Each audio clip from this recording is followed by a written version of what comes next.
नमस्कार मित्रांनो. घाट वाटांचा मुख्य रखवालदार म्हणून ज्याची ओळख आहे त्या सोंडाई गडाची आज आपण हवाई सफर करणार आहोत. माथेरान डोंगर परिसराला लागूनच असणाऱ्या या छोटेखानी गडकोटाची रचना ही फारच सुंदर आहे. चला तर मग सोंडाई किल्ल्याची हवाई सफर करूयात आपल्या ड्रोनच्या नजरेतून.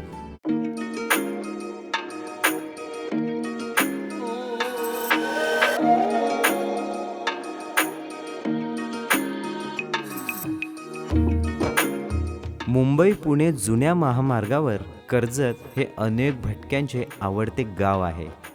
या गावाच्या आजूबाजूला असलेल्या राजमाची, पेठ, सोनगीर, पेब, भिवगड, ढाक, भीमाशंकर या किल्ल्यांवर भटकून अनेक जणांनी आपल्या भटकंतीची सुरुवात केलेली आहे. याच कर्जतच्या जवळ सोंडाई नावाचा एक छोटा अपरिचित किल्ला आहे. या किल्ल्याची आज आपण सविस्तर माहिती जाणून घेणार आहोत.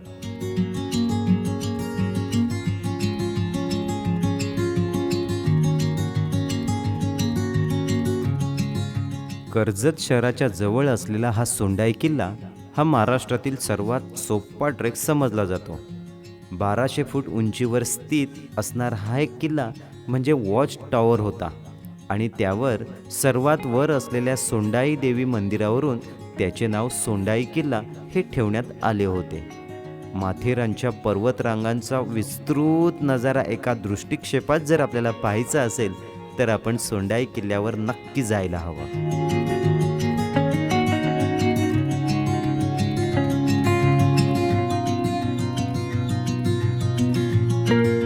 सोंडेवाडी आणि वावरले ही सोंडाई किल्ल्याच्या पायथ्याची गावं आहेत. या किल्ल्याच्या 1/4 उंचीवर सोंडेवाडी गाव आहे. या गावातून वाट गडावर जाते, ज्याला पठारावर पोहोचण्यासाठी 15 ते 20 मिनिटे लागतात. येथे वावरले गावातून येणारी वाट दिसू लागते. इथूनच गडाच्या माथ्यावर 2 फ्लॅग पोस्ट दिसतात. या फ्लॅग पोस्टपैकी एकावरून म्हणजेच रॉक पॅचच्या कड्यावरून तिथे ठेवलेल्या शिडीच्या साहाय्याने माथ्यावरही जाता येते. पुढे खडकात कोरलेल्या पायऱ्यासुद्धा आहेत. सोंडेवाडीपासून दुसऱ्या पठारावर जाण्यासाठी 45 मिनिटे लागतात. येथे खडकात कोरलेल्या आणि वर्षभर पाणी ठेवणाऱ्या 2 संलग्न टाक्या आहेत. पण उन्हाळ्यात पाण्याची पातळी खाली येते आणि आपण दोरी वापरून हे पाणी बाहेर काढू शकतो. येथून आपल्याला शेजारील गावातील टेकडीही दिसते, जी या किल्ल्यापेक्षा थोडीशी उंच दिसते.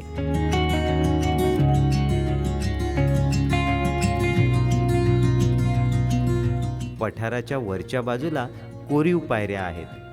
त्यावर चढून गेल्यावर डाव्या बाजूला वाळलेले टाकी दिसते, तर उजव्या बाजूला वर जाण्यासाठी एक शिडी लावलेली आहे. इथे पादत्राणे काढून शिखरावर जावे.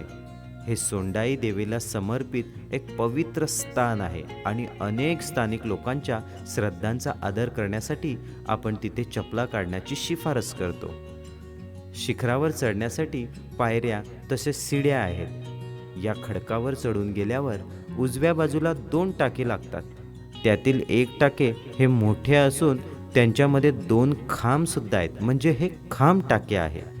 त्याचे पाणी पिण्यायोग्य मात्र नाही. दुसरे टाके पहिल्याच्या तुलनेने लहान आहे. गडाच्या माथ्यावर फिरायला फारशी जागाही नाही. येथे झाडाखाली ठेवलेल्या 2-3 कोरीव मूर्ती पाहायला मिळतात. त्यातील एक म्हणजे सोंडाई देवीची मूर्ती आणि या सोंडाई देवीच्या नावावरूनच या गडाला नाव दिलं गेलं सोंडाई गडकोट. या सोंडाई किल्ल्याच्या बालेकिल्ल्यावरून माथेरान पर्वतरांग, मोरबे धरण, वावरले धरण आणि आजूबाजूला असणारा संपूर्ण परिसर अगदी मनसोक्तपणे निहाळता येतो.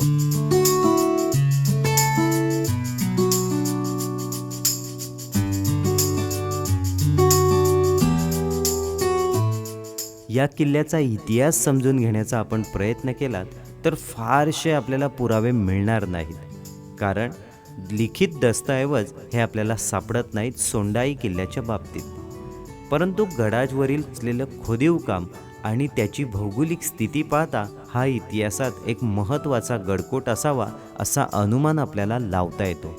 कारण गडावर लागलेली माथेरान पर्वतरांग आणि त्याच्याच बाजूला असणारा पठारी प्रदेश यांवरून हा घाटवाटांचा रखवालदार म्हणून कार्य करत असेल असा एक प्राथमिक अंदाज आपण लावू शकतो.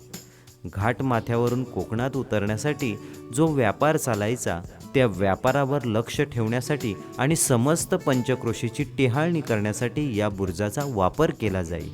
आणि इथून कोकणातील दूरवरपर्यंत सपाट प्रदेश आपल्याला दिसत असल्याकारणाने या गडाचा वॉच टॉवर म्हणूनही उपयोग केला जात असे. संध्याकाळच्या काळामध्ये दिशादर्शक म्हणून या किल्ल्याचा वापर केला जाईल. असा इतिहासामध्ये फारसा नोंद नसलेल्या आणि पर्यटकांपासून थोडा अपरिचित असणारा गडकोट आज आपण पाहिला.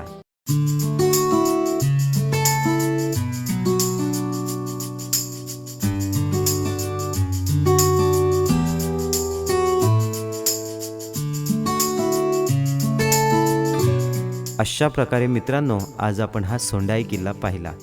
हा किल्ला आपल्याला कसा वाटला हे मला कमेंट करून जरूर कळवा.